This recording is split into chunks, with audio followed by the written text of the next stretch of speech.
Irmãos, vamos dar início, a nossa palavra nessa noite. E nós vamos refletir um pouco sobre o livro de Atos. Nós vamos estar estudando o livro de Atos.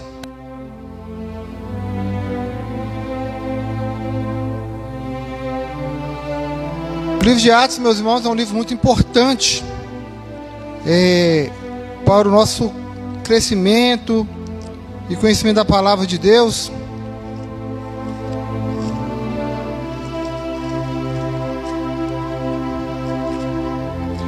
Vamos ler, irmãos, Atos, capítulo 1, do versículo 1 ao 8. Atos, capítulo 1, do versículo 1 ao 8. Obrigado, irmão. Nós vamos entrar numa série de mensagens do livro de Atos. Até estudarmos o livro, nós vamos estar falando nas terças-feiras, nas quintas-feiras, no domingo pela manhã. E é um livro que fala sobre o nascedouro, da igreja, da responsabilidade dos apóstolos, como igreja, como discípulos de Jesus. Atos capítulo 1, do versículo 1 ao 8. Escrevi o primeiro livro a Teófilo, relatando todas as coisas que Jesus começou a fazer e ensinar, até o dia em que, depois de haver dado mandamentos por intermédio do Espírito Santo aos apóstolos que escolhera, foi elevado às alturas. A esse também, depois de ter padecido, se apresentou vivo, com muitas provas incontestáveis, aparecendo-lhes durante 40 dias e falando das coisas concernentes ao reino de Deus. E comendo com eles, determinou-lhes que não se ausentassem de Jerusalém, mas que esperassem a promessa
seus dilemas e os seus problemas iniciais.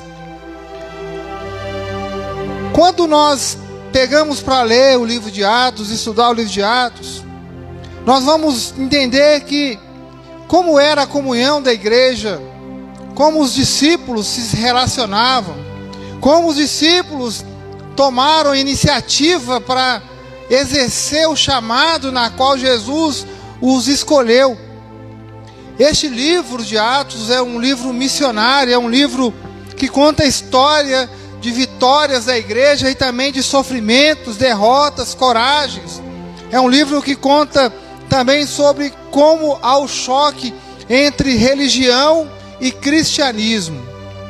E quando nós iniciamos aqui, lendo os 8 primeiros versículos do capítulo 1, nós vamos encontrar que Jesus destacando já no versículo 4 e no versículo 8, Jesus dando uma orientação muito importante para os discípulos, para aquela igreja que estava ali ainda na presença do Senhor fisicamente.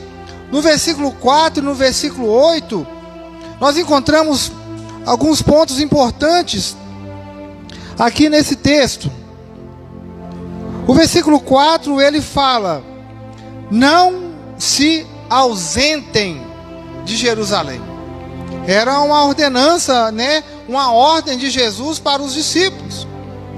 Jesus não queria que os discípulos se dispersassem de Jerusalém, porque iria chegar algo para eles ali novo, que eles ainda não conheciam, mas que seria algo que já era prometido lá no Antigo Testamento, uma promessa do Senhor, o nosso Deus, para a igreja, que é a presença do Espírito Santo.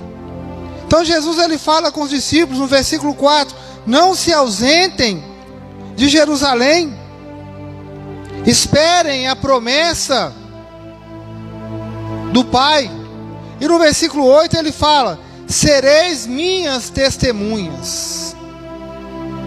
E quando nós falamos na palavra testemunhar, que Jesus deixa muito claro aqui diante dos discípulos, testemunhar, meus irmãos, é mostrar como Deus tem nos usado e o que Ele fez em nossa vida. Jesus queria que os discípulos testemunhassem verdadeiramente uma promessa já feita à igreja, a eles, desde o Antigo Testamento. Lá no livro de Joel, no capítulo 2, nós encontramos essa promessa da descida, da vinda do Espírito Santo. Testemunhar significa contar a sua história, como nós conhecemos Jesus, como Jesus transformou a nossa vida. E Jesus queria que eles testemunhassem como foi a ação do Espírito Santo e a promessa se cumprindo na vida deles. Jesus queria que eles fossem testemunho. E quando nós pegamos todo o livro de Atos, nós vamos encontrar mais de 20 versículos, na qual os discípulos, entendendo claramente o que é ser testemunho, o que é testemunhar dos milagres. Porque até Jesus estando ali com eles, Jesus estava ali os ensinando, Jesus estava mostrando através de sinais, de curas, que Ele poderia fazer aquilo, mas quando Ele retornasse ao Pai, quem iria fazer os sinais, os prodígios, as curas, seria os discípulos. Então eles não poderiam se ausentar de Jerusalém, porque eles receberiam ali essa autoridade espiritual sobre a vida deles, na qual Jesus realizava naquele tempo, na qual Jesus mostrava qual que era o seu papel diante da humanidade, que era pregar o reino de Deus, salvar a humanidade e sustentar todas as coisas com o poder da sua palavra. Então, meus irmãos, quando os discípulos escutam isso de Jesus, lá no versículo 6, eles estão ali ansiosos, querendo entender quando seria este momento de restauração, quando seria o momento de testemunhar aquilo que o próprio Jesus estava falando, mas que Deus já havia prometido. Olha o que diz o versículo 6. Então os que estavam reunidos lhes perguntaram: Senhor, será este tempo em que restaures o reino de Israel, ou o reino a Israel? Irmãos, a Judeia era antigamente governada por reis e por leis.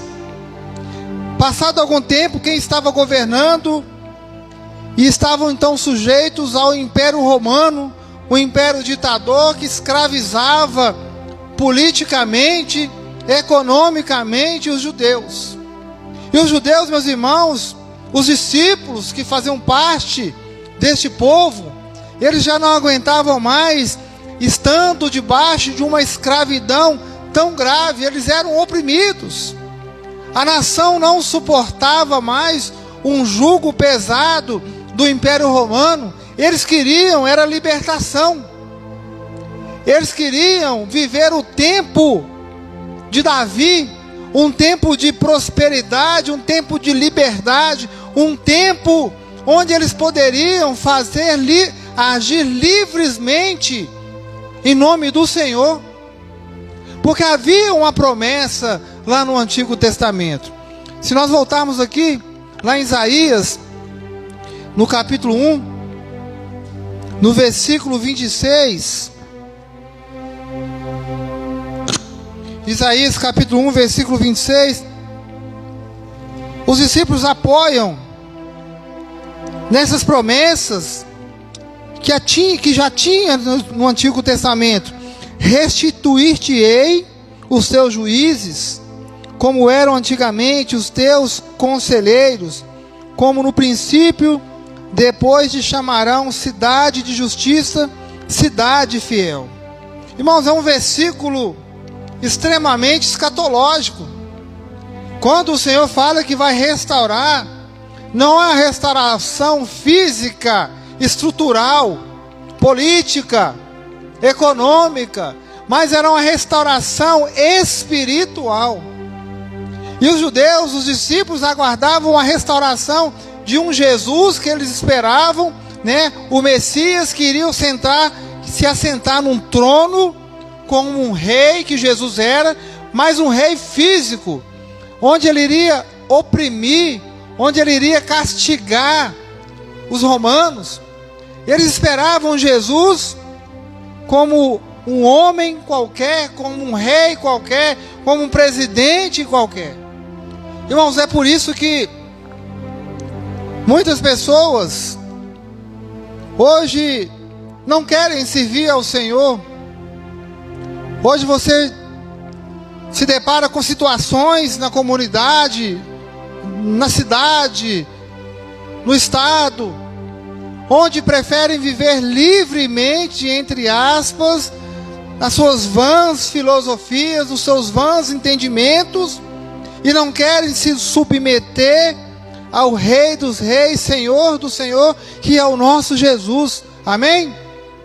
A nossa luta, meus irmãos, não é contra a carne nem contra o sangue, é contra o inimigo, é contra o diabo e os seus anjos. Nós vivemos, nós batalhamos espiritualmente, é para um reino celestial e não um reino terreno, na qual os discípulos esperavam. Eles aguardavam um tempo que não iria existir, mas que precisavam esperar mais um pouco a vinda, a descida do Espírito Santo. Quando o Espírito Santo chegou, meus irmãos, adiantando aqui o capítulo 2, eles entenderam quem era o Espírito Santo, o que se tratava, essa restauração verdadeira que o próprio Jesus trouxe e eles ainda não tinham entendido. No versículo 7 de Atos capítulo 1, diz: respondeu-lhes Jesus: não vos compete conhecer tempos ou épocas que o Pai reservou pela sua exclusiva autoridade. É o tempo. Eles estavam esperando um reino terreno, um império de Jesus na terra. E Jesus já deixou claro para eles: o tempo não compete vocês saberem que é de exclusiva autoridade do Senhor Deus. Jesus estava mostrando para aquela turma que estava com ele que não é no nosso tempo que vai acontecer as coisas, que as coisas vão acontecer no tempo de Deus. Compete ao Senhor, na sua exclusiva autoridade. Olha, quem está falando, meus irmãos, de um tempo que Jesus estava ali com eles, e eles estavam querendo essa restauração mais física, e a restauração que Jesus estava falando aqui é uma restauração espiritual, para chegar um tempo na qual nós vimos no livro de Apocalipse, nós vamos viver eternamente com o Senhor na glória. Amém? Irmãos, ele fala também no versículo 8, vocês receberão, olha o que diz aqui, mas recebereis poder ao descer sobre vós o Espírito Santo, e sereis minhas testemunhas, tanto em Jerusalém, como em toda a Judéia e Samaria, até os confins da terra. Irmãos, Jesus, ele teve um ministério, até que curto, 3 anos, mas foi o tempo de Deus na vida do Jesus. E nesse tempo, de cidade em cidade, pregando sobre o reino de Deus. Jesus, ele foi bem específico. Jesus, ele não ficou dando voltas, rodeando. Jesus, ele veio fazer aquilo que foi programado para ele fazer. De cidade em cidade, de aldeia em aldeia, de região em região, Jesus anunciava sobre o reino de Deus. Jesus estava demonstrando a autenticidade da mensagem do Senhor, com sinais e maravilhas. Jesus, meus irmãos, ele foi cheio do Espírito Santo quando ele batizou. Jesus, ele não precisava ser batizado, mas ele batizou para demonstrar para nós o significado do batismo, o motivo do batismo. Quando nós lemos aqui Lucas, no capítulo 3, no versículo 22, olha o que acontece com Jesus.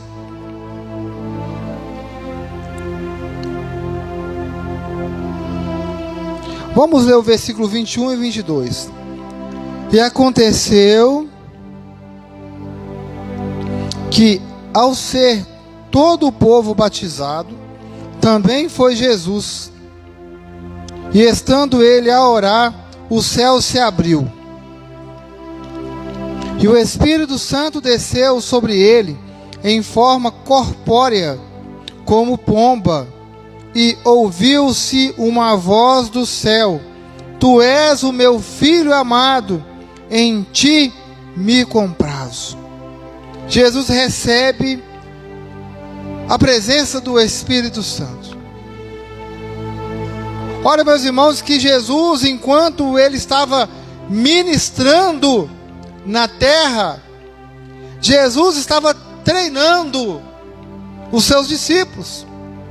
O versículo 23 desse mesmo capítulo 3 aí de Lucas fala: ora, tinha Jesus cerca de 30 anos ao começar o seu ministério. E ele morreu com 33 anos ali naquela cruz. 3 anos para que Jesus pudesse treinar os discípulos, para que Jesus pudesse dar continuidade no seu ministério, quando ele foi assunto aos céus. 3 anos mostrando o motivo na qual Jesus veio salvar a humanidade. E o tempo de Jesus chegou quando ele morre naquela cruz, e quando ele ressuscita e está com os discípulos. Irmãos, outro dia, terça-feira, nós estávamos na reunião. Tem um pastor que eu gosto muito, o pastor Gabriel, que até pregou aqui. Ele está meio sumido das reuniões. Aí a reunião foi lá na igreja dele, onde ele é membro. Eu falei: irmão, você está sumido, me dá suas mãos aqui, deixa eu ver que tem uma marca aqui. É o Senhor mesmo. Era uma das provas, irmãos, naquele tempo, Jesus mostrando ali para os discípulos a sua marca, que era ele mesmo, que não era um fantasma, que era físico, aquele furo nas mãos, onde Jesus estava naquela cruz. Jesus mostrou: eu mesmo. Vocês não estão acreditando? No caminho de Emaús também, Jesus do lado dos discípulos, caminhando, eles ali tristes, falando: nossa, aconteceu isso, Aí ele falou: o que está acontecendo? Mas você não está sabendo não? O que aconteceu lá na cruz, lá no Calvário? E Jesus ao lado deles ali. E eles não entenderam a mensagem de Jesus antes de Jesus morrer na cruz. Jesus deixou muito claro, irmãos, que ele iria ressuscitar ao 3º dia. Jesus mostrou, deu exemplo no templo, que Jesus falou que esse templo seria destruído e que com 3 dias seria restaurado. Jesus estava falando dele. Jesus estava ensinando aos discípulos. Quando começa a lavar os pés dos discípulos, Pedro, a princípio, lhe recusa: Senhor, meus pés você não vai lavar. Aí Jesus fala: se eu não lavar os seus pés, você não vai ter parte comigo. Aí Pedro fala: então me lava o corpo inteiro. Que Jesus está falando que é de algo futuro, a eternidade. E Pedro seria, meus irmãos, e vai ser, nós vamos ver no livro de Atos, uma figura muito importante no crescimento do reino de Deus. Após a descida do Espírito Santo, Pedro, ele muda completamente a sua forma de agir. Ele toma a iniciativa de iniciar ali um trabalho de missões, de evangelismo, porque sem o Espírito Santo, meus irmãos, nós não somos nada. A pessoa sem o Espírito Santo, ela não tem Jesus na sua vida. E é muito triste quando alguém se afasta da presença de Deus. Quando uma vez declara a Jesus Cristo como Salvador da sua vida e se afasta. Nós falamos essa semana, né, irmão Rogério? Lá na casa do irmão Reinaldo, nós fomos conversar com o Geraldo. Ele perguntou, né, o Reinaldo, qual que é o pecado que não tem perdão? A blasfêmia contra o Espírito Santo. Aí o irmão Rogério respondeu: para blasfemar contra o Espírito Santo, precisa conhecê-lo. Quem não tem Jesus na sua vida, não conhece o Espírito Santo. Mas quando entrega a sua vida a Jesus, você recebe o dom do Espírito Santo, o próprio Espírito Santo, você é selado. Mas quando você começa a rejeitar o Espírito Santo, você começa a sair da presença de Deus, você olha para a pessoa e fala: essa aí nunca serviu ao Senhor. Você está rejeitando a obra. Porque o Espírito Santo, o que ele faz? Ele guia, ele orienta, ele está com você, ele te impede. Mas se você fechar o seu coração para o Espírito Santo, ele não vai poder atuar na sua vida, porque você está dando brechas para o inimigo agir na sua vida. Irmãos, Jesus disse aos discípulos para que esperassem, porque viria o Espírito Santo. Jesus não estava deixando os discípulos sozinhos. Imagine se fôssemos nós naquele tempo. Estava ali Jesus nos ensinando: olha, agora eu vou voltar para o Pai, né? Lá no João 14, no versículo 1, 2 e 3 fala: não se turbe o vosso coração, credes em Deus, credes também em mim. Na casa de meu Pai há muitas moradas. Se não fosse assim, não vos teria dito: eu vou vos preparar lugar. Jesus conforta os discípulos, porque há uma tristeza, irmãos, há uma comoção ali naquele lugar, porque os discípulos estavam: Jesus está indo embora e a gente vai ficar sozinho. Não, ele promete o Espírito Santo. Irmãos, mas o que eles não estariam eram sozinhos. Por isso, meus irmãos, eles teriam autoridade para fazer o que Jesus fez, para dizer o que Jesus disse. O Espírito Santo te dá essa autoridade, assim como deu para os discípulos, para você fazer o que Jesus fez, para você falar o que Jesus falava. Amém?